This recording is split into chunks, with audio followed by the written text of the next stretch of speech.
Shalom.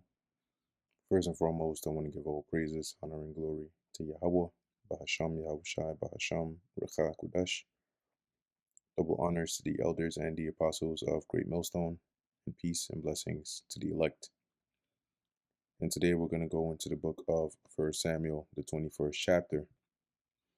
And we see here after David had fled from Saul, and been forewarned by Jonathan, he now flees here to Nob, all right, which we are at now, 1 Samuel 21. Then came David to Nob, to Ahimelech the priest.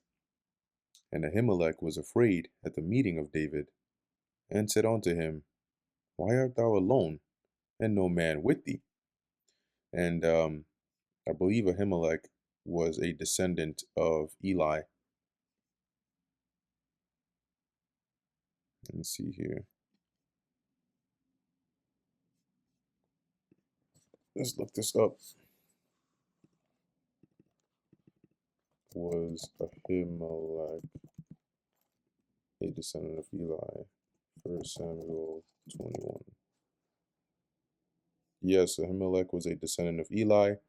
He was the great-grandson of Eli, and his lineage was traced through his father Ahitub, or Ahitub.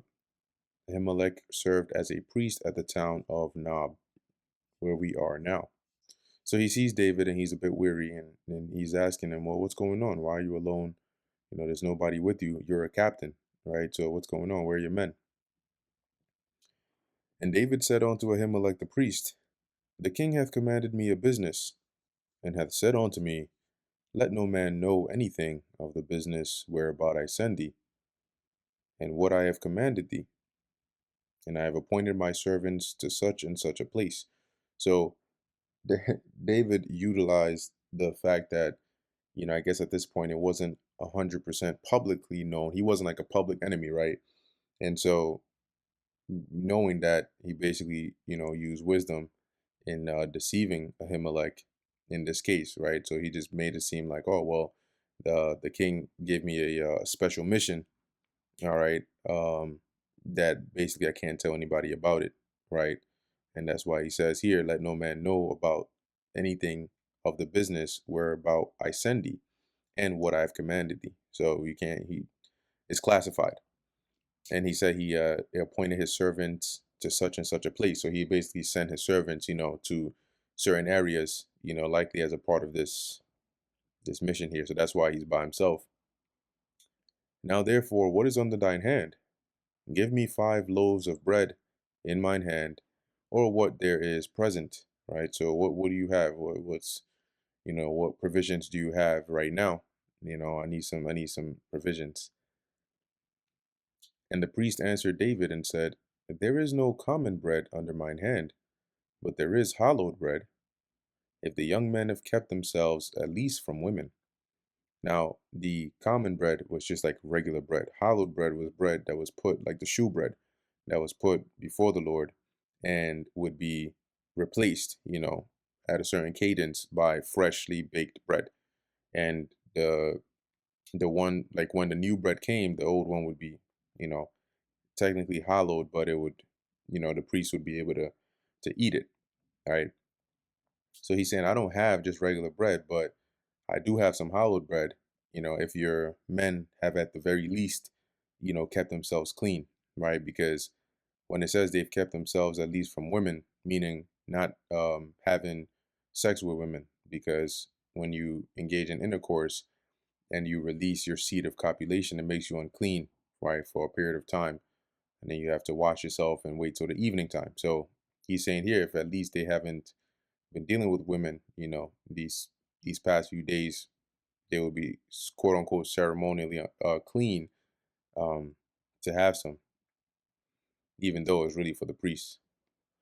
And David answered the priest and said unto him, Oh, of a truth, women have been kept from us about these 3 days since I came out, and the vessels of the young men are holy. So don't worry, yeah, they're clean. We're good. We haven't been, ain't none of us been in dealing with women these past couple of days. And the bread is in a manner common. yea, though it were sanctified this day in the vessel. So what he's saying is, while the shewbread is before the Lord, before it gets replaced by the freshly baked one, it's technically hallowed, right? Because it's consecrated unto the Lord. And once it's actually removed and swapped out for the fresher one, then it becomes, you can use it. So that's what David is saying here, that, well, surely the one you have now is usable, since, you know, it was at one point sanctified unto the Lord, but now they've replaced it with a fresh one. So we should be able to have that. Verse 6, so the priest gave him hallowed bread, for there was no bread there but the shewbread that was taken from before the Lord, to put hot bread in the day when it was taken. So when they take the shewbread, they replace it with the freshly baked one. That's the hot bread. Now a certain man of the servants of Saul was there that day, detained before the Lord. Now it doesn't specify for what reason he was quote unquote detained there, whether maybe, he had leprosy or something. And, according to the law, that's just one example, right? I'm throwing out there. According to the law, the priest would examine, an individual of such case to see if that was like a yellow, bright hair or spot was indeed what they thought it was. So by giving it a period of time, they could inspect and see if it spreads, then they know what it is, and so on. So that's maybe one possible reason why he was there. But long story short, this servant was there, and his name was Doeg, an Edomite, the chiefest of the herdmen that belonged to Saul. So he was one of those in charge of Saul's herdmen. And David said unto Ahimelech, and is there not here under thine hand spear or sword? Don't you have any weapons, a sword, a spear? For I have neither brought my sword nor my weapons with me, because the king's business required haste. So this was a special mission, and it was urgent, so I didn't even have time to bring my weapons with me. My weapons? And the priest said, the sword of Goliath the Philistine, whom thou slewest in the valley of Elah, behold, it is here, wrapped in a cloth behind the ephod. If thou wilt take that, take it, for there is no other save that here. So, I mean, if you want that, that's all I have, so you can take that, but I don't have any other weapons here. And David said, there is none like that. Give it me, I'll take it.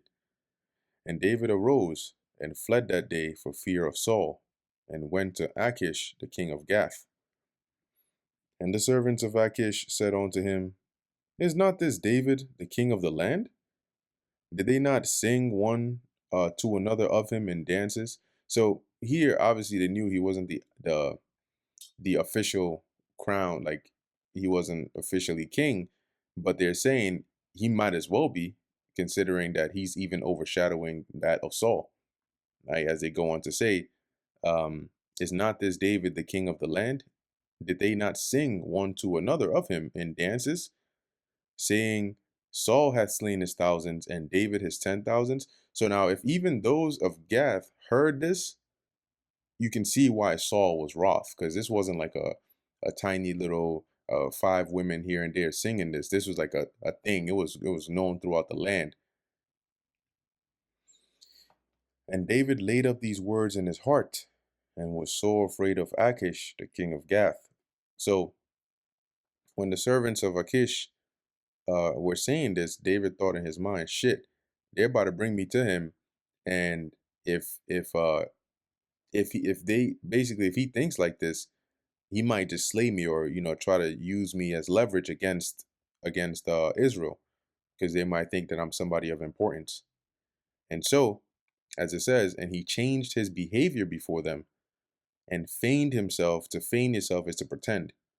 So he feigned himself mad in their hands. So as they were bringing him to their king, the king of Gath, to bring him into the king's presence, he acted like he was mad, like he was basically mental, and scrambled on the doors of the gate, and let his spittle fall down on his beard.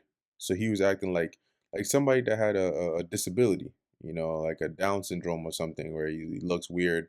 Probably made his eyes look cross-eyed a little bit, spit all over his beard, can't really, speak right, like just like he's not there. Obviously, he was all the way there, but he was being cunning here to try and save his life. Then said Achish unto his servants, Lo, ye see the man is mad. Wherefore then have ye brought him to me? So why are you bringing him here? Clearly, does he look like he's good to you? Have I need of madmen, that ye have brought this fellow to play the madman in my presence? Shall this fellow come into my house? Come on, get this guy out of here, man. What the hell is this? And so once again, the Lord, you know, blessing David with wisdom, uh, has him escape out of potential danger here, bringing us to the end of 1 Samuel, the 21st chapter. So, Lord willing, this was edifying to the elect. In closing, I want to give all praises, honor, and glory to Yahweh, Bahasham Yahushai, Bahasham, Brecha Kodash. And until next time, Shalom.